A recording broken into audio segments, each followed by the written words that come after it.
senhoras, com vocês, uma das maiores invenções da história da humanidade, o computador! Talvez você só use o computador para encher a caixa de e-mails da namorada. Ou passe horas diante da tela tentando pular para a fase 778 do seu jogo preferido. Não vou negar que isso pode ser bem divertido. Mas o computador não é um console de jogo, nem um correio sofisticado de última geração. Muito menos uma caixa de som interativa. O computador é uma máquina criada para executar tarefas variadas com precisão e agilidade.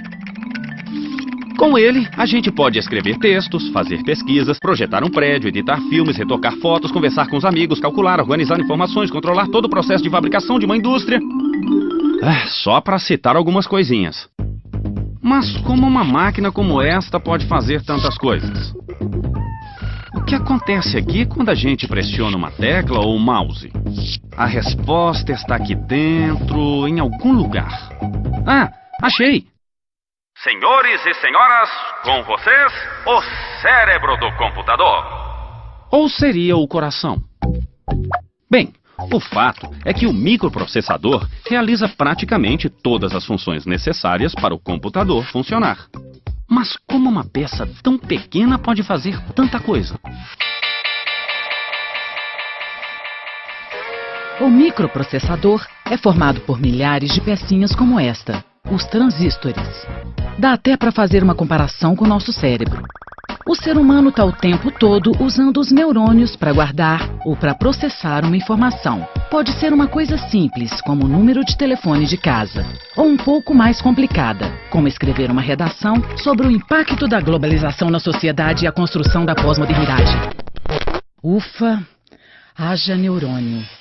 O fato é que toda a informação circula no nosso cérebro por esta rede de neurônios. O computador não tem neurônios, claro, mas tem transistores, milhares deles reunidos em circuitos. É verdade que os transistores não são células, mas sim peças eletrônicas criadas pelo homem graças aos seus neurônios, diga-se de passagem. E assim, como um só neurônio não serve para muita coisa, um transistor sozinho também não ajuda muito. Para falar a verdade, os caras que inventaram o transistor nem sabiam muito bem o que fazer com ele.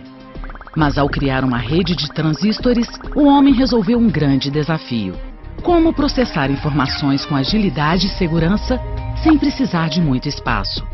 E assim como a gente usa a rede de neurônios para entender a quântica e a globalização, o computador usa os transistores para abrir um programa, mudar a fonte do texto, salvar uma foto ou simplesmente dar um ponto final. Se estes caras não tivessem inventado o transistor, esta turma não tivesse a ideia de juntar os transistores em circuitos, e este aí não tivesse reunido estes circuitos em microprocessadores, você provavelmente não estaria usando este computador.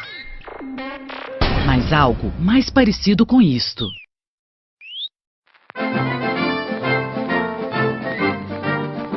Este computador foi criado antes da invenção do transistor. O Colossus, como ficou conhecido, era enorme e funcionava à base de 1.500 válvulas.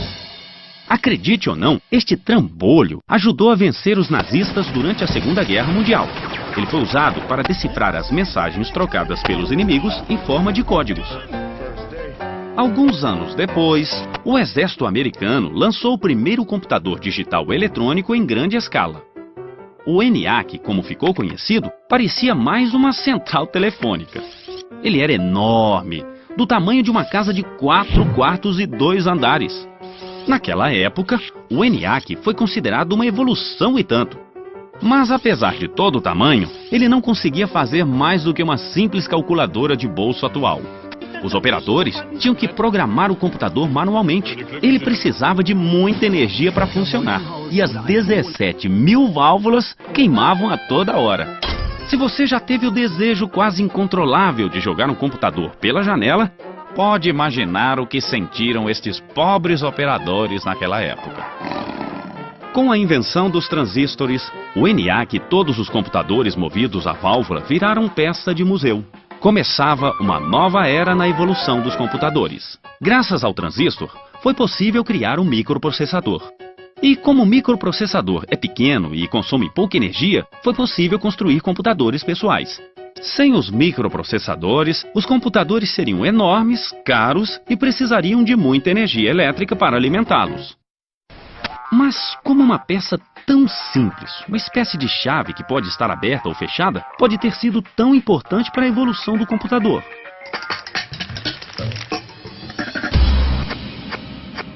É aí que entra a matemática, a linguagem que os discípulos de Pitágoras chamavam de linguagem de Deus.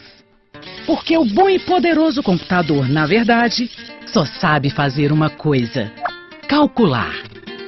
Para calcular, nós usamos o sistema decimal formado por 10 dígitos. Isso é bem prático, já que nós temos 10 dedos. O computador não tem dedos, mas sim transistores.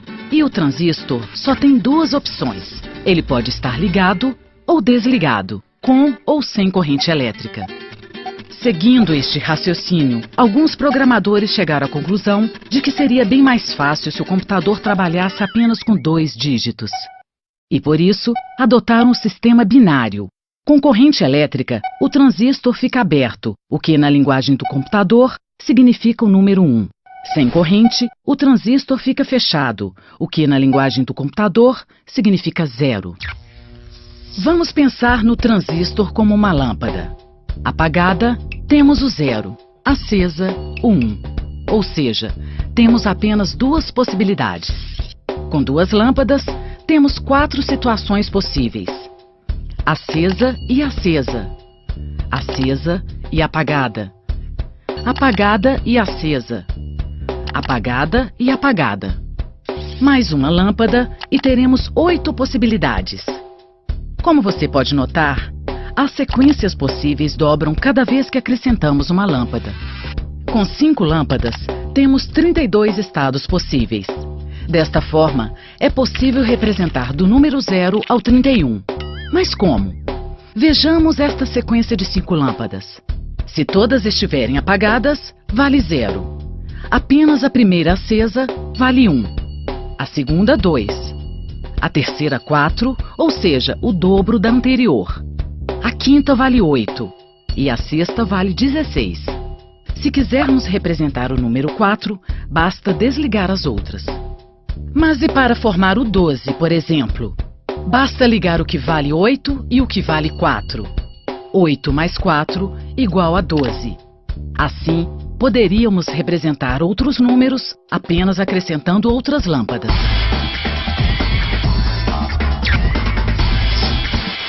O sistema binário não é nenhuma novidade.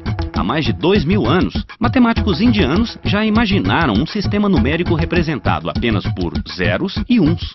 Outros teóricos ajudaram a sistematizar esse sistema ao longo dos séculos. Mas foi só em 1801 que um tecelão francês teve a ideia simples, e por isso mesmo genial, de aplicar o sistema binário para automatizar os teares. Produzir os tecidos que encantavam reis e rainhas na Europa era uma tarefa difícil e demorada. Os tecelões tinham que amarrar fio por fio para criar diferentes formas e desenhos. Jacquard conhecia o sistema binário e resolveu criar cartões como estes para agilizar o trabalho. A presença ou ausência de uma perfuração em frente a cada haste determinava se o fio deveria ficar por cima ou por baixo. Em 1804, Jacquard criou um tear que funcionava totalmente automatizado, permitindo ao tecelão executar padronagens complexas de uma forma quase impossível até o momento. Para mudar o padrão do tecido, tudo que o tecelão precisava fazer era substituir o cartão. A invenção de Jacquard não era um computador, mas, sem querer, acabou se tornando importante na história da informática. Os transistores atuais funcionam na mesma lógica dos cartões perfurados de Jacquard. Assim como os cartões, os transistores têm apenas 2 estados possíveis: ligado ou desligado. No caso dos transistores, cada estado corresponde a um dígito, 0 ou 1, os famosos bits. Tudo no computador é formado por sequências de zeros e uns.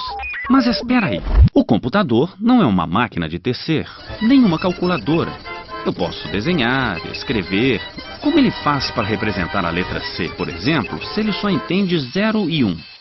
A letra C, como todo mundo aprende na escola, é a terceira letra do alfabeto.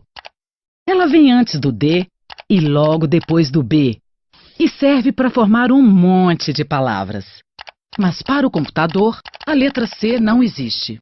Porque para o computador, a letra C é um número formado por sequências de zeros e uns, os bits. E assim como o computador não precisa aprender o alfabeto, o ser humano também não precisa entender o código do computador. Porque o teclado faz esse meio de campo entre nós, seres humanos alfabetizados, e ele, o computador digital. Desta forma, o computador consegue escrever qualquer texto, usando apenas 2 dígitos. Cada 0 e 1 representa um bit. Um bit é a menor unidade da informação. E assim como alguém decidiu que um conjunto de 12 forma uma dúzia, definiu-se que um conjunto de 8 bits seria igual a um byte.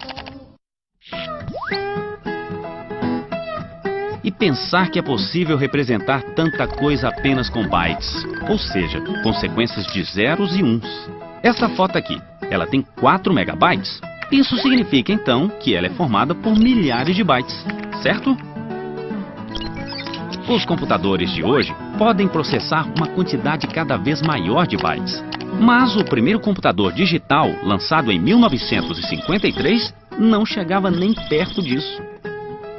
Se a gente pudesse voltar no tempo e falasse para esse pessoal aí que um dia eles iam poder ter um computador em casa ou no trabalho para fazer um monte de coisa diferente, eles provavelmente iam achar que era uma pegadinha. Porque até os anos 70, os computadores pessoais não existiam. Os computadores ainda eram grandes e caros, ficavam guardados em salas especiais e poucas pessoas sabiam o que fazer com eles. Eram os mainframes, que não tinham nada a ver com nossos computadores atuais. Até que começaram a aparecer os primeiros computadores pessoais. Surgia aí uma nova geração de computadores. Tá certo que no começo eles pareciam mais um painel de avião, talvez. Estes aí não tinham nem monitor e se comunicavam com as pessoas através de luzes. Com o tempo, os computadores evoluíram, ficaram mais práticos, mais ágeis, menores, diminuíram tanto que hoje cabem no bolso. Mas esta história ainda não acabou. Está em plena evolução e a próxima geração, bem, isso a gente vai ter que esperar para ver.